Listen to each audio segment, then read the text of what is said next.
Welcome to Stuff You Should Know, a production of iHeartRadio.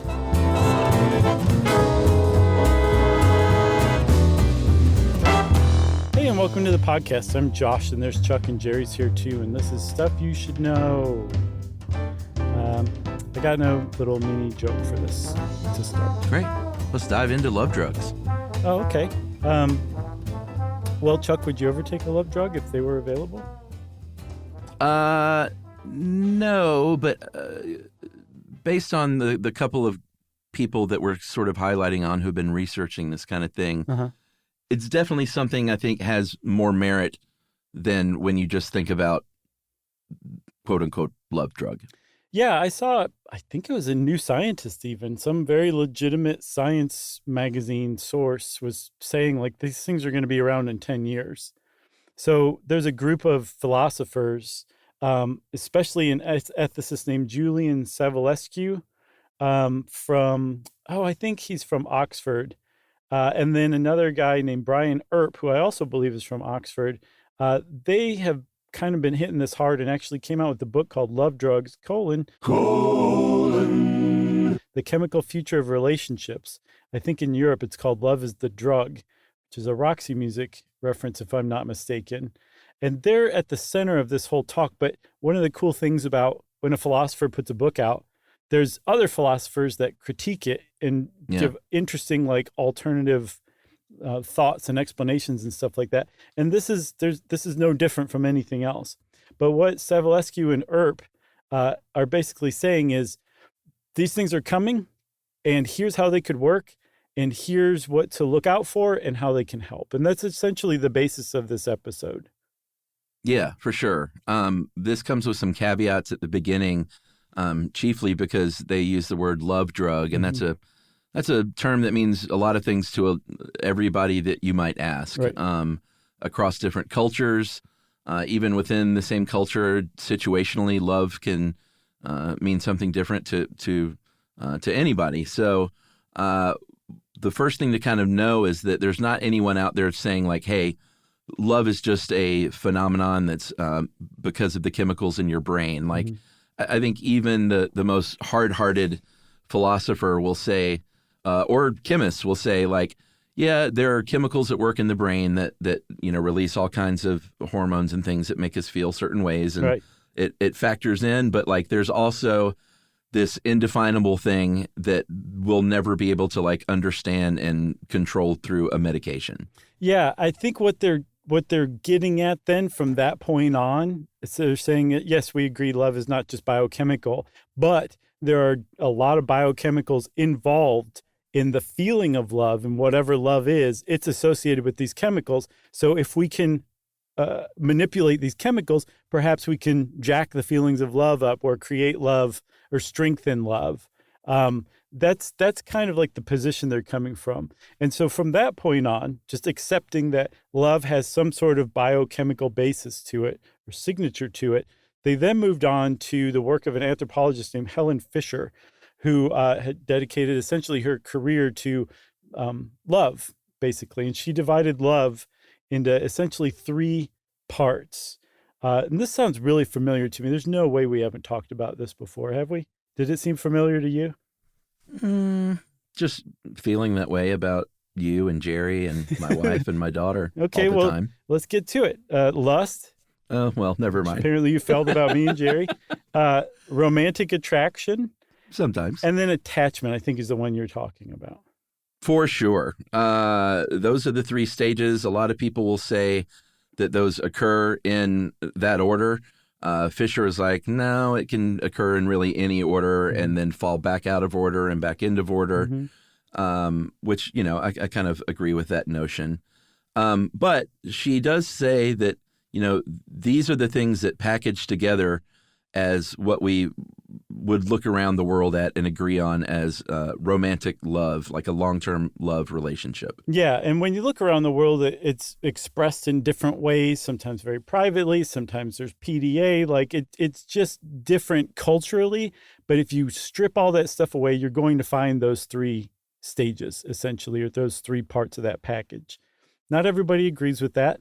A psychologist named Lisa Diamond from the University of Utah which, by the way, if you're ever bored and you want to learn about epigenetics, go to the University of Utah site. I think I mentioned this before. They have a world-class, user-friendly epigenetics website. It's amazing. But anyway, Lisa Diamond believes in more of a split attraction model. And she says sex and romantic attraction, they are independent. Biologically, they're functionally independent. They don't depend on one another. And therefore, Helen Fisher's wrong about this whole thing being a single package. Yeah. And she's got some points, and she can point to some studies that seem to back this up. One of which that she cites on the reg is that 61% of women and 35% of men have reported that they've experienced infatuation without a need for sex. Mm-hmm. So that certainly makes sense. But if you look at sex and romance and love and the way that the culture of a lot of the world looks at it, at least, that three-part chemical formula from Fisher carries a lot of common sense weight, I think. Mm-hmm. And we're going to look at some of these chemicals now, including, at first, testosterone and estrogen, of course, which drive the libido. That's sort of the first bucket. Yeah, that's the lust part, right? Right. The next one, Chuck, would be the attraction part, or the romantic attraction. And that's associated with a bunch of different ones. Dopamine, norepinephrine, which increases arousal and attention. Cortisol, which is interesting, but it's totally makes sense when you think about it. Cortisol stress symptoms include things like racing heart and sweaty palms. Mm. Another one's serotonin. Serotonin regulates mood and keeps out intrusive thoughts. So when there's a dysregulation of serotonin, those things can kind of creep in, and you can feel intense feelings and think about nothing else but the person you're romantically attracted to. And you put all those things together, and you've got the chemistry, the brain chemistry, essentially, of romantic attraction, the thing that's beyond just lust, the thing where you want to be with that person. Yeah, for sure. And when you have that initial attraction and then it settles into just sort of normal relationship status, I guess that puppy love sort of wears off. Those are chemical reactions as well. That cortisol that shot up and the lack of serotonin, those kind of level off, and that's why you level off. It's very sad, but it happens. So what about attachment? Attachment is oxytocin. That is one that we've talked about a lot on the show. Also, one that's very closely related, vasopressin, which is the one that males, in male mammals at least, is most important for bonding. Mm-hmm. And this is, when you have sexual intercourse or maybe some other kind of intimate contact. Hugs even. A good hug can release some oxytocin. So will other things that you can do, like hugging and kissing other people. And that's when your empathy and your trust and your feelings of safety are really going to ramp up. And that's a big deal. That's how you become attached. Right. And so evolutionarily speaking, caring for offspring is facilitated by oxytocin in a lot of ways. There's a tremendous amount. Remember, oxytocin is in part responsible for breast milk production. Like there's a huge increase of it during labor and delivery. It's a big deal, but it also has to do with pair bonding with mates, the people who come together and reproduce to create that offspring, to put it really biologically. So there's a question. It's not just granted science that humans are pair bonding mammals, like say prairie voles, which we'll talk about in a minute. But insofar as we are, the oxytocin has a lot to do with that, I think is what I'm trying to say. So much so that people call that the love drug. Yeah, for sure. Like if you Google love drug, you'll probably run across that pretty quickly. That or ecstasy. Yeah, which we'll also get to. Mm-hmm. So one of the other big caveats, and I imagine like every lecture that Savulescu and Earp probably give, start off with them saying, by the way, when we're talking about a love drug or a love potion, we're not talking about what you've seen in movies and stories and fairy tales when like some loser is attracted to like the hottest person in their class, and so they spike their drink, and all of a sudden that person thinks they're gorgeous and that you have a winning personality. They were like, we're not talking about that at all. There's not a way to do that. And even if there was, that's ethically not, it's dangerous to even talk about something like that.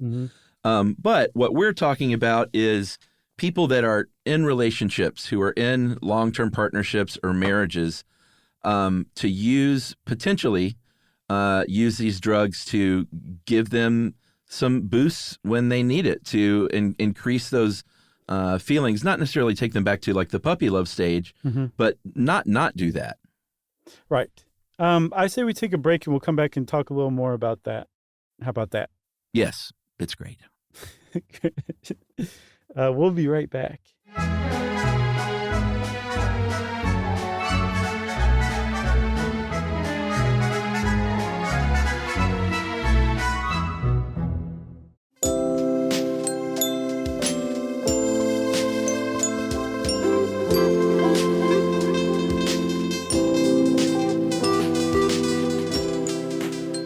Okay, Chuck, so where we left off, we were basically saying that Savulescu and Earp and all of them are like, you can't create love out of nothing at all, as Air Supply would have put it, for these love drugs, or these, again, generally hypothetical, theoretical love drugs. But you could use them to help people who want to stay together, but for one reason or another, have lost the attachment that they once had.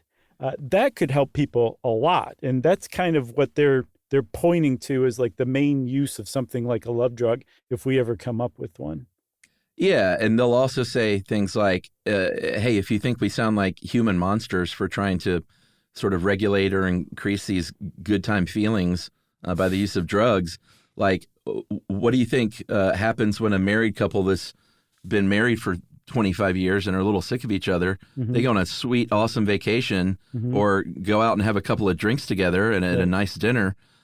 It's basically the same thing that we're talking about. Is like those are things that people are accepting as a way to do that in your marriage. And we're just talking about doing it in a way that's just a little more dialed in and scientific. Exactly. You can take a love drug or you can go to P.F. Chang's. Your choice, right. But the result's going to be the same. You're going to fall right back in love, right? Yeah, sure. So, that is a question, though. It's kind of like, okay, well, wait a minute.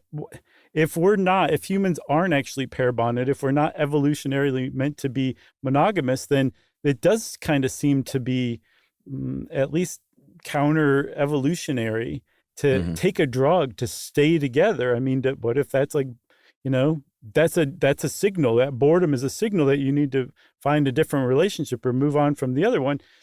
I mean, that might be true in some cases, but there's also plenty of cases too where people are not functionally able to be attached as they want to be to their mates in a relationship. Say people with autism, people with ADHD. They might want to be in that relationship, but they're not bringing it like they need to. That's a good example of supporting a monogamous relationship, essentially, rather than just forcing somebody to stay in by drugging them. Yeah, for sure. And also, like, even though this might fly in the face of evolution, because I think they even say that, it seems like evolutionarily we're supposed to get together, have a kid, and stick around together for about 4 years to get that kid going in life. And then that's it, evolutionarily speaking. But they're quick to point out, like, there are a lot of benefits to long-term coupling, It's good for your mental health. Or, that studies have shown that it can be good for your mental health and physical health and overall well-being. So, and people are doing it anyway. They're not like trying to rewrite this. People are staying married anyway. So they're saying, why don't we give people better tools in a clinical setting as like part of couples therapy so they can connect on a level that they haven't in a while? Yeah, you can make a case like, evolutionarily speaking, we should be beating up people who have different hair color than us. But we don't do that because we've agreed as modern society that's in the past, evolutionarily speaking. You can make the same thing for monogamous relationships. Even if we didn't evolve to, socially speaking, we've decided as humans, we're kind of into that kind of thing. So why not use a drug to support that when needed? That's what they're saying. That's what they're saying. And also, they're pointing out things. These guys make a lot of good points, I have to say. And also, so does Livia, by the way, who helped us out with this one. Yeah, Livia weighed in on some stuff, and I thought it was all like super valid and smart. Mm-hmm. But they also point out things like, hey, we're on a bunch of anti-love drugs. Like a lot of these SSRIs that people are taking are lowering their sex drive, maybe dampening their feelings and sort of dulling their feelings, which is going to affect their partner. Mm-hmm. And the medical community is like prescribing this stuff to individuals when people aren't just individuals. They're in partnerships and marriages where the whole family needs to be considered with stuff like this, and the medical community doesn't look at it that way, and they should. Yeah, and they're using the opportunity in discussing love drugs to point out that we should be doing this with other drugs that are already in wide use, like you said, SSRIs, drugs that impact the way that you interact with other people for good or ill. This has to be considered, and it should be considered as part of the love drug too, right? I think that's essentially what they're saying. Yeah. Yeah. As well as hey, you don't just have to use these drugs to treat a disease. Why not use these drugs for people that don't have any disease to actually enhance their life and their romantic life? That's a huge one too, because what they're essentially saying, I watched a couple of lectures by Brian Earp, and he kind of really hit on this in one of them. He was basically saying we have this as a society, at least American society, we have this really weird dichotomous view of drugs, right? Drugs that are made by pharmaceutical companies that are prescribed by doctors, A-OK. But we only use those to treat maladies. When you start to use those same drugs that are pharmaceuticals and prescribed to improve something that we've already agreed is a good enough baseline, now you're entering into the realm of recreational drugs. And we as a society are basically we're not cool with recreational drugs. And that's what Sevulescu and Earp, one of the other points they're taking the opportunity to point out is that doesn't make any sense. Morally, ethically, why would you not use something that can improve something that to make you happier, to make you feel closer to your mate, even if you're already doing good enough? And I think that's a really good point too. But the other part of that point is there's a concern that we would, if we start creating love drugs, then as a society, we would expect pharmaceutical companies to come up with some malady that these need to treat, or else they're not going to go anywhere. So we need to come up with something like hypolovia or something like that, where we're just not that good at loving, so we need these pills. And now all of a sudden we have labels you're not very good at loving. There's a new label for somebody just because we can't be this is in and of itself is a good thing. We don't have to medicalize it. Yeah. Don't take Lovacell if you have a bad reaction to Lovacell. That's right. That's a little inside joke for our live show fans, right? Yeah, for sure. Which we'll be releasing that not too far from now, I would guess, right? Yeah, probably end of the year-ish. Fall, late fall? Let's say, yeah, late fall. All right. So, what kind of drugs are we talking about? Who knows what's coming down the line? If we're looking at what's in front of us right now, we can talk about a few things. We've already talked about booze. Alcohol is a drug, and alcohol is a drug that is already used for this. They use this, Savulescu and Earp, use this as an example of the potential, hey, it's fine if someone goes out and has a couple of drinks on a first date to sort of relax them and make them a little more socially, maybe less awkward if that's how they might feel. And, again, they're saying this is what we're talking about. We're already doing it with booze. Yeah. I mean, that's a great, smart thing to point out, because it's oh, okay, well, you just disarmed me, Savulescu. That's a point to you. They also point out that we have sex drugs in rock and roll, like Viagra is a sex drug. Taking testosterone, low T, ask Frank, what's his name? He'll tell you the ladies are going to like it too. These are libido-boosting chemicals or erection-producing chemicals. And the point of them is to have more or better sex, right? And so Savulescu and Earp and their ilk aren't saying that's a love drug. They're saying these drugs can help facilitate the things that produce feelings of love, say like the release of oxytocin that comes from sex. So indirectly, those are already love drugs that are on the market. Wait, who's Frank so-and-so? Frank, he's a Hall of Fame MLB slugger from the 90s, maybe early 2000s. Oh, Frank Thomas. Yes, he does those ads with Doug Flutie. Yeah. I've seen those. I forgot about those. And he does that creepy, like, she's going to love it too. Yeah, it's a little creepy, but also like, well, they got paid for those. Never mind. Yeah. I was going to say good for them for like, for taking the mantle of men with low T, but so good for them. Sure. So you mentioned prairie voles earlier.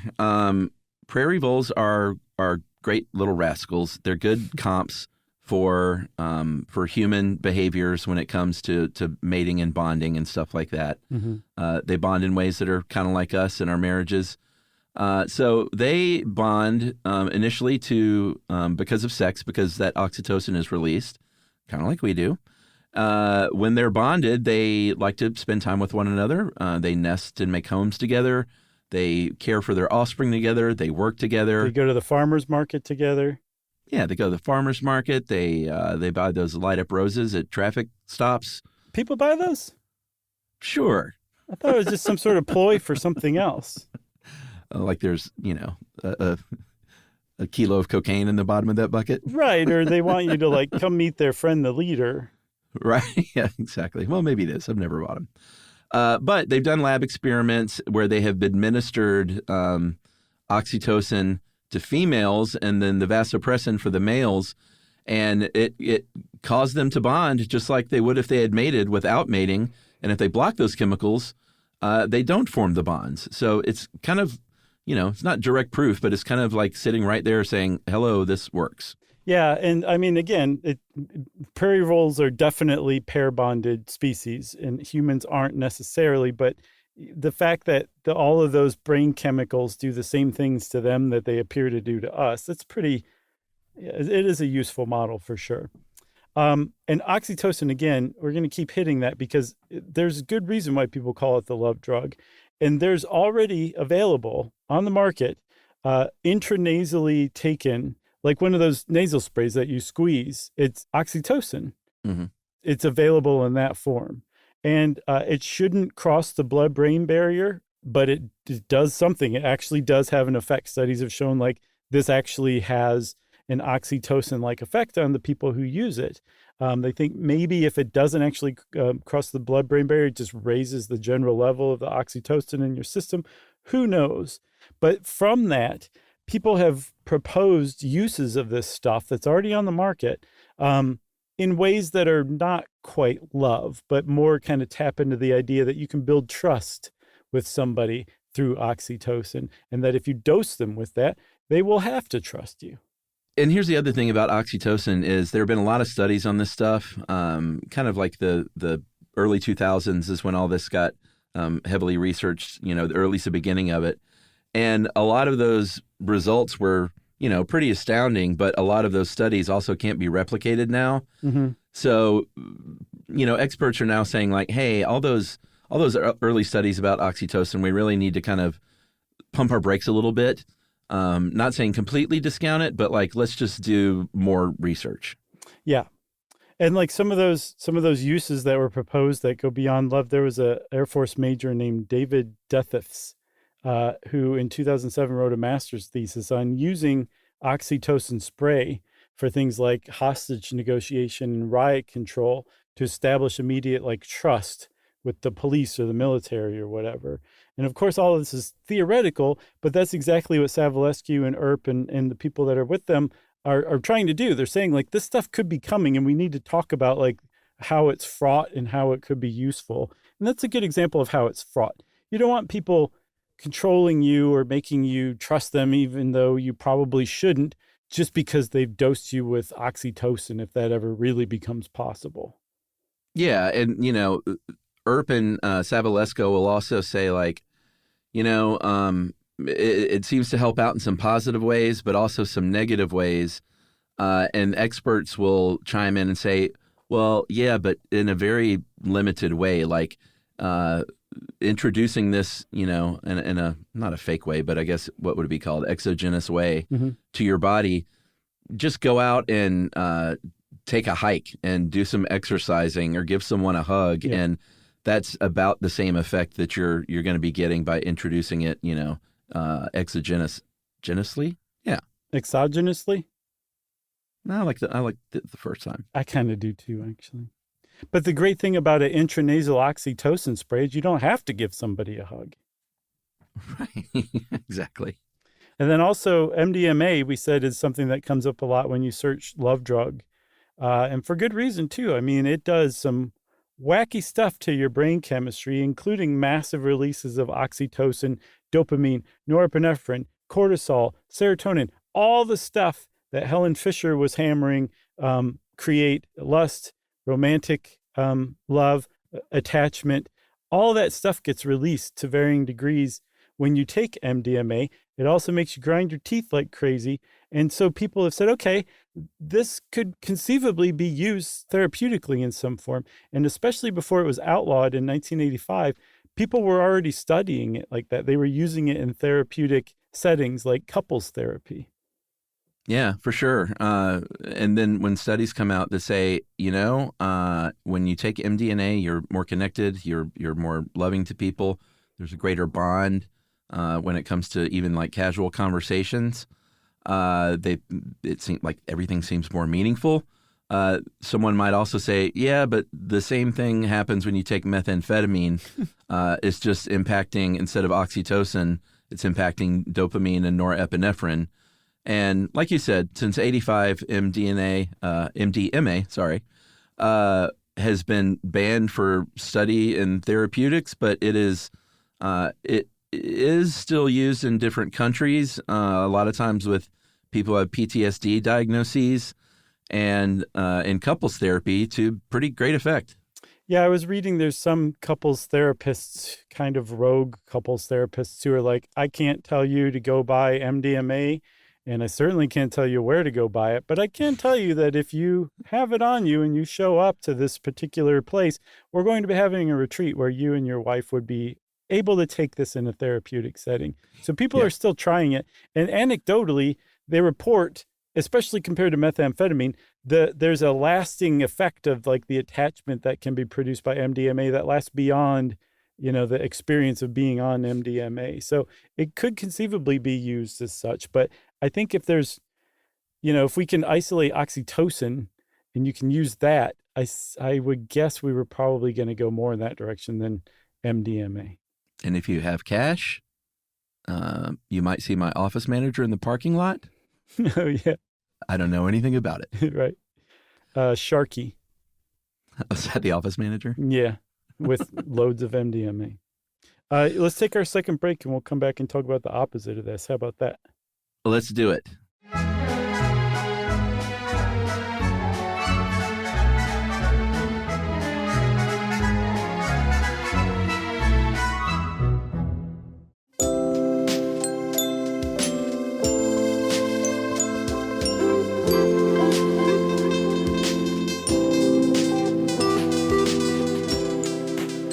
All right, so back to Sabalescu and Earp. It's fun to say together, isn't it? What kind of singing duo are they? Oh, well, let's see. I think one of them plays the organ and the other one plays the saxophone. Oh, well, really low-key mellow stuff. Okay, that sounds pretty good. Okay. All right, so another thing that they propose, like you mentioned before the break, is the opposite of that. Maybe some drugs that help you get away from the feeling of love. Let's say you're in a relationship that is toxic or complicated or even abusive, and you have a hard time leaving because you have this attachment that you just can't let go of to your abuser or to your toxic friend or loved one. And maybe if you are stuck in that loop, we can design drugs to give you the courage to get out of that. Yeah, I also saw in one of those lectures that Earp gave some other examples of how this could be useful. Anti-love drug, essentially. If you're a pedophile seeking help, or Yeah. treatment, it could be useful for that. If you are involved in an incestuous relationship, you don't want to be, it could be helpful for that. If you're committing adultery and you love the person, but you really love your spouse even more, it could be useful for that. And then lastly, if you are selling those electric roses on the side of the road, Right. it can help you stop loving your cult leader as well. So Oh, man. there's a lot of other uses for it too that you just wouldn't think of, but when you do think of it, you're like, actually, it would be great to have a drug for those people that need that kind of help. And one of the other great things about this is that there's no real downside to that. Like there's a lot of objections, as we'll see, to the idea of creating love, but how can you object to breaking harmful love? There's really no problem with that. That's kind of like, that's probably the best or least objectionable use of a drug that has to do with an effect on love, you know? Yeah, for sure. It's probably no surprise that there's been a lot of criticism about all of this stuff. There was a German ethicist named Sven Nom in 2014 that got wind of what Savulescu and Earp were doing, and they said, you know what? I don't even know if this counts if it's essentially synthetic. Like it's not real. It's not these innate characteristics that people develop in a natural, organic way. It's a chemically mediated sort of thing that you're designing. Yeah, and you could see him being like, okay, that's a pretty obvious objection, but he laid it out pretty well and essentially said, like, what this focuses on is, you know, all of the things that a loving attachment can produce, like health and lower depression and, you know, a stable environment for the kids. Like those are the goods that you guys are focusing on. What if we stop looking at love like that and look at it as love is intrinsically good in and of itself? It doesn't matter what other great effects it has. Love itself is good enough.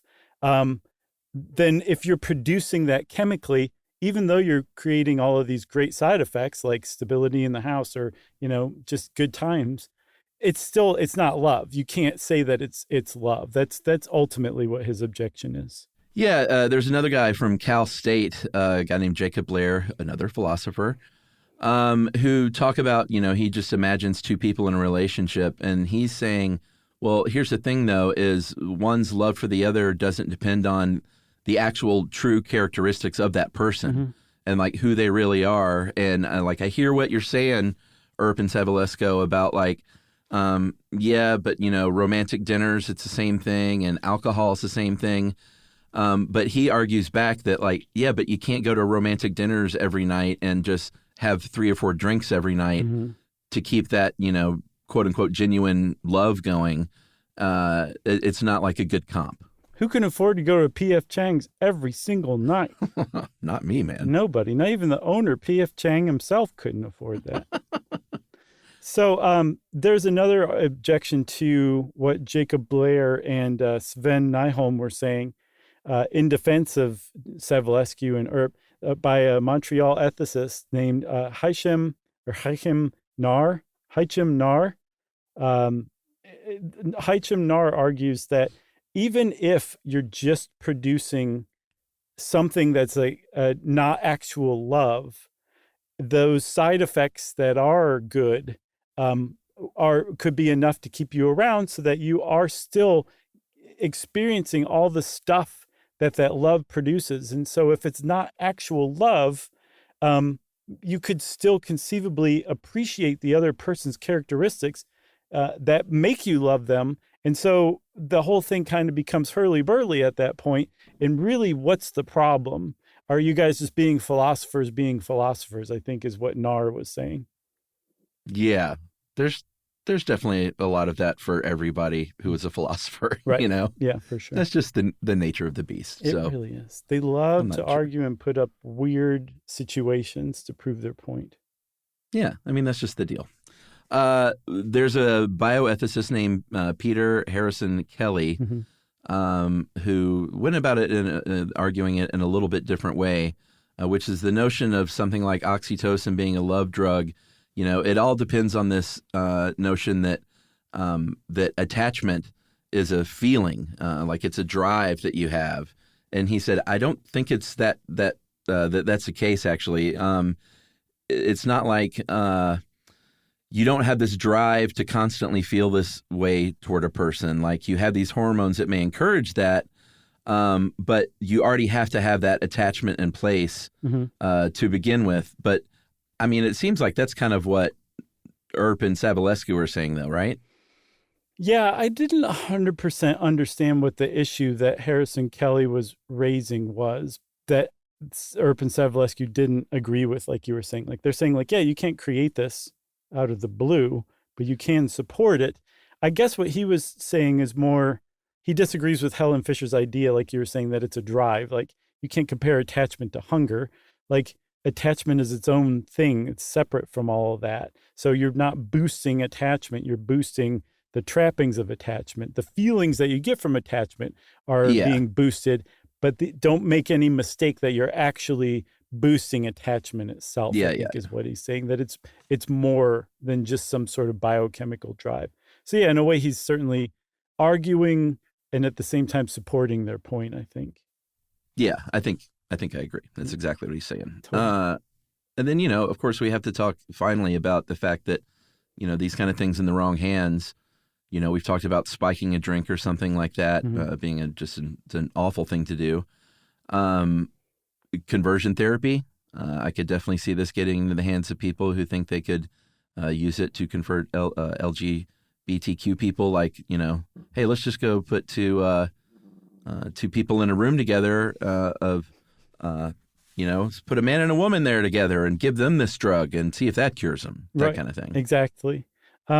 Yeah, there's a lot of ways that it could be misused. And I think Earp and Savulescu were criticized as basically saying, like, no, you just make sure that you regulate them and make sure that they're prescribed correctly. And they were definitely called out as naive for suggesting that that's the only way that they would be used. So, yeah, that is definitely something that makes it fraught for sure. I agree. Fraught. You got anything else about love drugs coming soon? No, it seems like it's coming soon in some way or another. Yep, for sure. And if you want to know more about love drugs, just wait, I guess, and see what happens and see if you can get your doctor to prescribe them. And in the meantime, it's time for listener mail. Yeah, I'm going to call this, I'm glad I got this email because I've been getting this wrong all these years. Oh, no, what? With this song title. Okay. Or I guess the singer. Hey, guys, listen to the episode on Cher.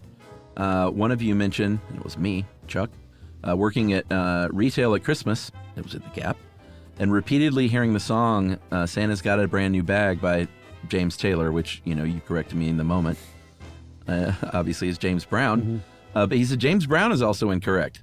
The song is clearly an homage to James Brown. It is actually by a bunch of white kids from Detroit called Bob Seger and the Last Herd. Oh, wow. Yes, that Bob Seger, he says. The title is Sock It To Me Santa, and it was released in 1966 on the Cameo Parkway Records label. Probably my favorite Christmas song. In 2018, an anthology of Last Heard singles from 66 to 67 was released. I believe the first time they've been compiled in one place. This is also an unrelated R&B funk song. Oh, there is also an unrelated R&B funk song called Sock It To Him Santa by Joe Chanel, circa 68, that's worth a listen. And of course, James Brown does have a Christmas album with some pretty great tunes. And he died on Christmas Day. I didn't know that. 2006. Man. Yeah. Wow, that was some deep cuts. Who was that? I didn't even bother looking any of this stuff up, so I hope Kevin Schneider is right. He certainly comes across as confident, so I believed every word. Yep, same here, Kevin. Thank you for mesmerizing us with your musical knowledge. And if you want to be like Kevin and mesmerize us, take your best shot. You can send it off to stuffpodcast@iHeartRadio.com. Stuff You Should Know is a production of iHeartRadio. For more podcasts from iHeartRadio, visit the iHeartRadio app, Apple Podcasts, or wherever you listen to your favorite shows.